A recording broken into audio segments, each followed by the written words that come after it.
Ça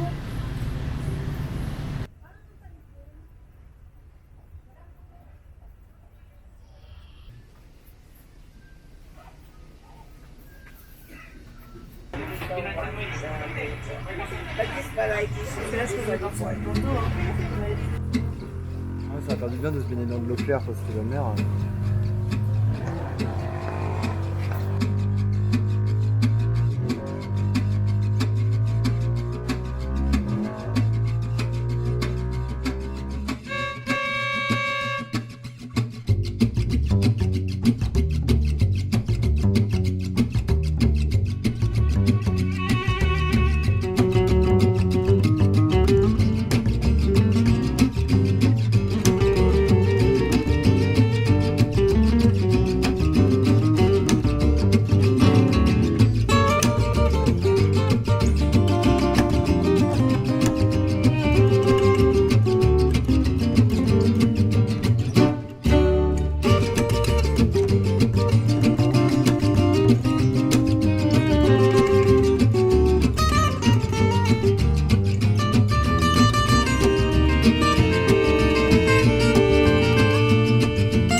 Ça fait bien mal.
Sport sur la route abjecte.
Alors, le débutant.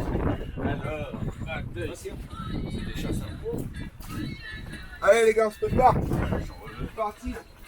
C'est sûr. Il est tout seul. Il a exigence, William. Ouais, c'est un petit peu.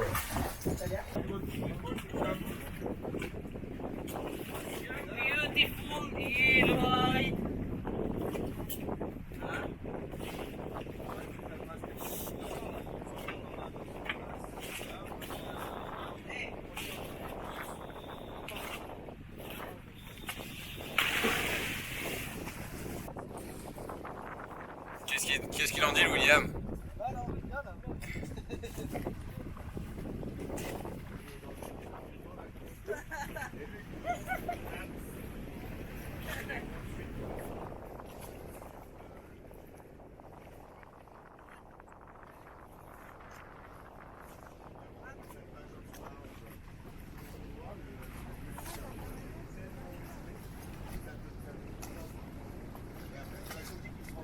Gaël, une des filles avec qui on est bloqué un mois sur le Coron. Je sais qu'elle n'a pas l'air contente, mais pourtant, ça lui fait très plaisir d'être avec nous. Mais oui, Et on va passer un mois ici. mais oui. Et Bon alors explique-nous, William. le gouvernement a bloqué tous les vols, bateaux, tout ce qui existe. Tout moyen de transport interne. Pour résumer, nous sommes coincés à Coron. On ne sommes passés à Coron parce que c'est une petite île et du coup il n'y a pas de vols internationaux. C'est-à-dire que si on était dans une grosse ville où il y a un aéroport international, on aurait pu se barrer. Mais là on est bloqué sur une petite île où il n'y a pas d'aéroport international. C'est-à-dire qu'on ne peut pas quitter le pays. Et si on ne peut pas quitter le pays, on ne peut pas bouger dans le pays. Tout à fait. Enfin, on ne peut pas bouger dans le pays. Du coup, comment t'appréhendes ce mois à Coron sans rien faire? Putain, non. Non, je pense qu'on va trouver des activités à faire. On va faire le tour de l'île maintes et maintes fois. Mais bon, c'est dommage parce que non mais On est bloqué, certes, mais on a un bon groupe de potes. Et en plus, il y a Amos. en plus il y a Mousse. Je crois qu'il est en train de me dire qu'il va rester avec nous. Résumé de ta journée de diving. Mais du coup, c'est une journée spéciale. Parce qu'on a passé notre journée à dive. Sauf qu'en même temps, on a su toutes les infos par rapport toutes les infos du gouvernement philippin. Et du coup, on était à la fois en train de faire de la plongée, puis quand on montait sur le bateau, on se disait est-ce qu'on va rester bloqué ou est-ce qu'on va essayer de prendre un avion pour se barrer? Mais les plongées étaient cool. Et du coup, demain, je termine mon open water. Et Max, il a bien kiffé sa première plongée aussi. Tout à fait. Il en a fait deux. On a fait deux chutes. On avait des beaux C'était grand, c'était grand, c'était beau. C'était grand, c'était beau. Voilà, C'était stylé. superbe. Et du coup, pas d'Indonésie. Et du coup, fuck l'Indonésie. On n'a jamais voulu y aller de toute manière. Sur Booking, il y a. Il y a des mezes? Ouais. Mais je te disais, gros. Il y en a une. Quand je... Putain, fais chier. Pute de salope. Voilà, donc les Philippines, c'est aussi ça. C'est manger le riz avec la main. Le riz nature. Avec un œuf dur dans une main et le riz dans l'autre. Et ça là, c'est délicieux. C'est un délice qui se savoure au-dessus de la poubelle. Il y a là l'araignée, genre. Ah, staff, genre. Comparatif, maman. L'araignée. Énervé. Oh, staff.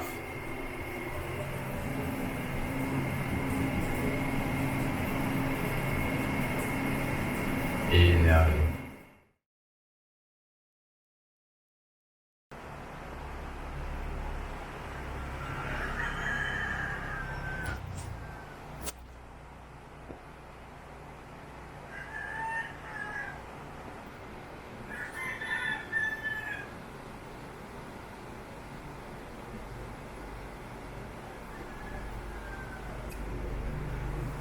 Dirige à l'aéroport, on sait pas ce qu'on va faire.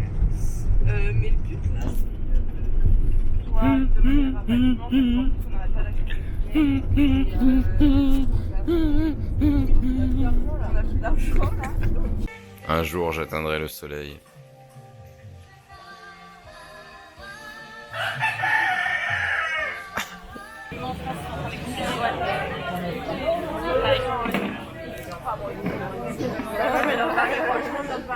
On est sur liste d'attente. Ils appellent les gens. Je pense que c'est des places qui sont libres dans les avions parce que des gens ont annulé ou loupé ou j'en sais rien. Donc là on attend désespérément qu'on soit appelé par cette dame qui a l'air géniale. Cette dame a l'air superbe.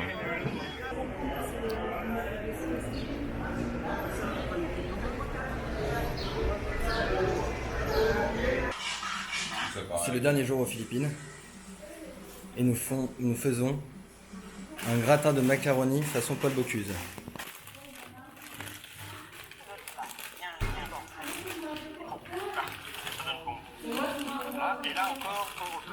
J'arrive. Notre plat gratin est ici. Bon d'ailleurs c'est avec des penne, mais ce n'est pas grave. On a acheté que des produits français. Ça nous a coûté une fortune. Et en dessert, Gaël nous fait des magnifiques crêpes orange, mais qui restent des crêpes. Regardez là comme elle travaille bien.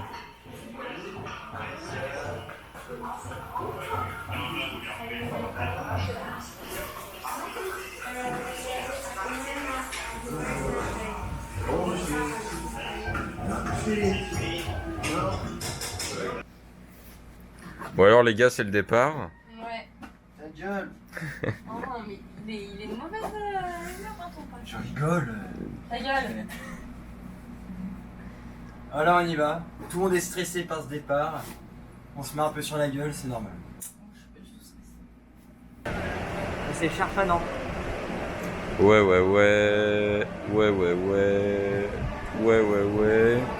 Le départ, on y est enfin arrivé. Ça fait quoi de se dire qu'on va bientôt rentrer en France? Beaucoup d'autres Français qui sont bloqués. C'est ça. Ça fait bien plaisir. On fait partie des 20% qui se sont barrés. Ça fait bien plaisir. On est l'élite. Bah, faudra bien me chercher à Marre alors. Ah bah. Enfin,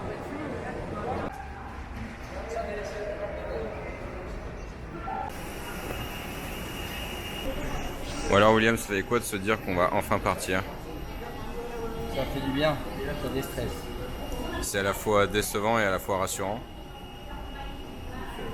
Bon, ça fait longtemps qu'on s'est fait à l'idée qu'on n'allait pas continuer, donc c'est plus rassurant que décevant. Ouais. Tout à fait.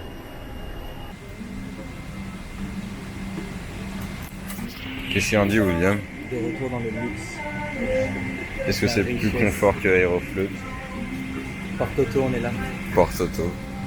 Téloche auto. Automatique. Grand écran. Petite prise. Auto qui veut dire automatique.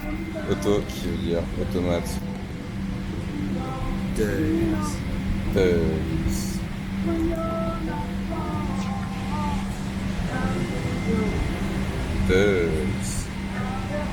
Ouais, je vrai. Ah, de me regarder comme ça. Et voilà, là on est sur la fin. On a encore une petite dizaine d'heures à attendre à l'aéroport de Dubaï avant de prendre l'avion pour Lyon. Ça fait un peu chier de rentrer si tôt, mais d'un côté on est bien soulagé. C'était un peu stressant les derniers jours aux Philippines. La situation était très compliquée. On savait pas quand est-ce qu'ils allaient fermer. Ça allait sûrement devenir pareil qu'en France d'ici très peu de temps. Donc bon, fallait se bouger pour rentrer, les vols, il n'y a plus de place dans aucun vol. Des gens qui dormaient à l'aéroport, en attendant d'avoir leur vol. Pas mal de gens aussi qui hésitaient à rester sur place en se disant qu'ils seraient moins touchés par le corona et qu'ils seraient bien mieux aux Philippines qu'en France, mais bon, au final, ils sont tous en train de se dire c'est peut-être mieux de rentrer. Et puis, comme on dit avec Max, il n'y a pas meilleur endroit pour être confiné que chez soi. Dans son pays, là, on a ses repères. Parce que quand t'es confiné dans un hôtel où t'as pas tes repères, tu sais pas quand l'hôtel va fermer, etc., c'est pas pareil.